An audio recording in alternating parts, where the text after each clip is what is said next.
Olá, meu irmão, minha irmã, meu amigo, minha amiga, bem-vindo ao programa Em Frente. Sou o pastor Silas e estamos juntos mais uma vez para falar da Bíblia, a palavra de Deus. Olha, hoje nós vamos falar sobre Joel. Joel é um livro bem pequeno da Bíblia, tem apenas 3 capítulos, ele é o 29º livro da Bíblia e também faz parte daquela categoria que a gente chama de profetas menores, né? Tá bem claro, ele tem apenas 3 capítulos. Esse profeta, o profeta Joel, ele até hoje, se você pega e lê, você vai sentir que ele é um livro atual. Parece que ele está falando coisas que estão acontecendo. Ele é um profeta que fala para o seu tempo, por exemplo, da invasão assíria, mas ele também fala sobre eventos, né, situações futuras, dentro inclusive do próprio cristianismo. É uma coisa muito interessante. Bom, são 3 capítulos e nós vamos dividir então em 3 partes.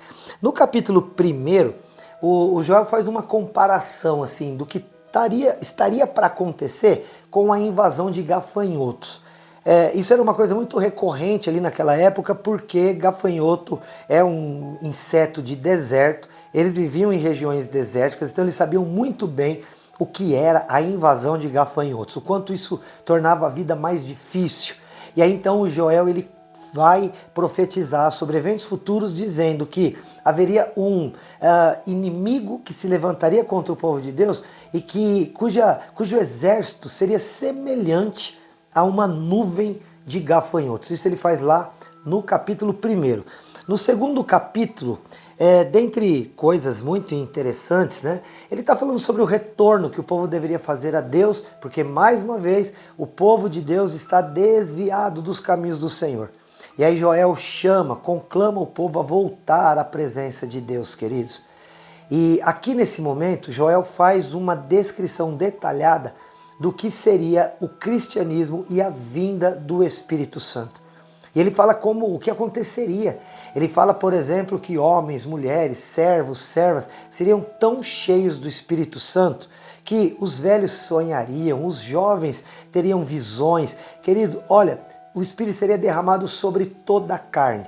E isso começou a acontecer lá em Atos dos Apóstolos capítulo 2, mas ainda não acabou. O Espírito tem sido enviado à terra cada dia para que nós tenhamos plenitude da presença de Deus.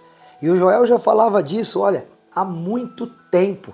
No capítulo 3, ele vai falar sobre o julgamento do povo, mas também ele fala da vitória que o povo de Deus receberia nos últimos dias. Queridos, porque a palavra de Deus ela é assim. Deus ele coloca, olha, é melhor servir, é melhor andar nos meus caminhos. Porque se vocês andarem nos meus caminhos, vocês vão ter vida, alegria, paz, regozijo, satisfação. Porém, se vocês se desviarem, o que vai levar a isso vai ser morte, destruição, invasão, perdas de todos os tipos. Então, o Joel falava disso e nós precisamos falar disso. Porque às vezes você conheceu já a Deus, você já esteve na presença de Deus e de repente, como esse povo, você saiu da presença de Deus. E é interessante também uma outra coisa, que os gafanhotos, eles são comparados com insetos que vinham para trazer miséria. Porque quando estava a plantação toda bonita, vinha assim uma nuvem de gafanhotos que comia toda a plantação, de tal maneira que não havia a colheita. E não havendo a colheita, não havia sobrevivência. Não havia venda e por isso não havia recursos para outras coisas, queridos. Terrível.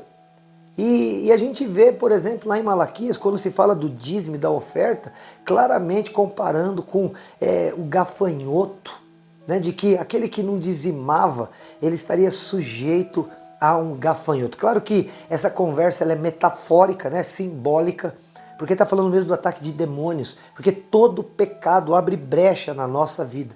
E aí o inimigo ataca.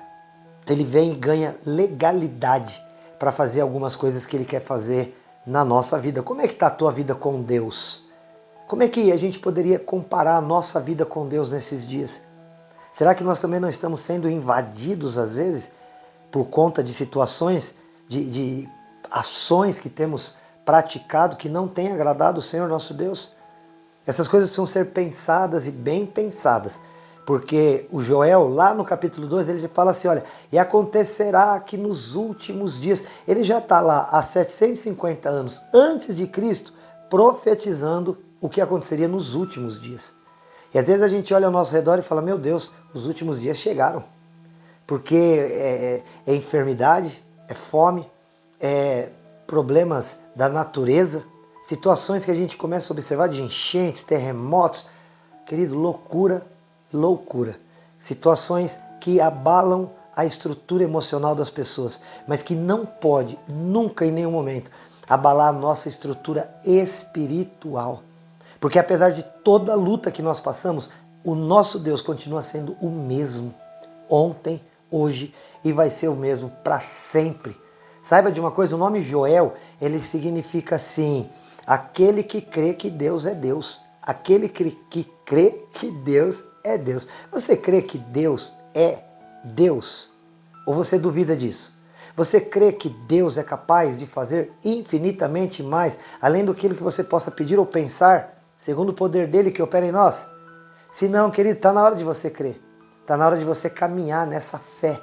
Uma fé que transforma a tua vida. E olha, eu tenho dito assim, sabe? Está na hora da gente deixar de crer e ir além da fé. E chegar naquele nível da confiança. O nível da confiança é aquele nível em que mesmo que você receba um não, você confia que quem está dizendo não sabe o que está fazendo. Então você descansa, porque você confia. Você confia em Deus? Ou você, cada vez que perde algo, ou então que recebe algo ruim, você se apavora, você questiona a presença e a essência de Deus. Vamos caminhar com Deus, minha gente. Vamos caminhar na presença dEle. Se hoje você estiver meio fora desses caminhos, ou então, sei lá, você desanimou, esfriou por conta das atitudes de alguém, ou então por conta das tuas próprias lutas, então está na hora de você falar, Deus, eu quero voltar para os teus caminhos e eu quero andar com o Senhor. Ele imediatamente vai ouvir a tua voz e ele vai vir, vai fazer morada na tua vida. E as coisas vão começar a melhorar no nome de Jesus.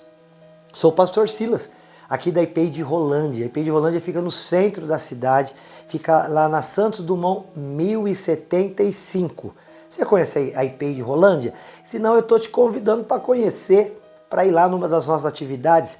Ah, mas quais são os horários das atividades? Eu vou falar aqui rapidinho, que olha, a gente tem domingo às 9h30 da manhã, a escola dominical. A gente abre a Bíblia, lê e procura entender junto. Depois das 18 horas a gente tem a grande celebração, música, palavra de Deus e intercessão por toda a família. Depois das terças-feiras a gente tem células, na quarta-feira às 3 da tarde, Tarde da Esperança, na quinta-feira às 19 horas, o Locomotivo, que é um culto com uma temática para adolescentes. No sábado, às 19h30, a gente tem o Redifusão para a Juventude e essas são basicamente as nossas atividades. Mas há muitas coisas acontecendo e eu gostaria que você soubesse delas. Para isso, você entra em contato no WhatsApp lá da Secretaria, que é o 43 30 15 27 27. Entre em contato também aqui, olha, com as redes sociais do Em Frente. Lembra que o nosso programa chama Em Frente Responde lá nas redes sociais. Vai lá no Facebook, curte a página. Vai lá também no Instagram e segue a página. E não deixa, por favor, de se inscrever no nosso canal do YouTube. Como é que você faz? Vai lá, Em Frente Responde, se inscreve no canal, aciona o sininho se quiser receber as notificações. Dá um like se gostou desse vídeo, compartilha com muita gente. Nós vamos estar aqui muitas vezes juntos. Quer falar com a gente diretamente? Vai lá no WhatsApp do Em Frente, no 439-9147-5007. Olha, que Deus te abençoe poderosamente. E não esquece de uma coisa, que eu aqui te amo em Jesus. Até o próximo, se Deus quiser. Tchau!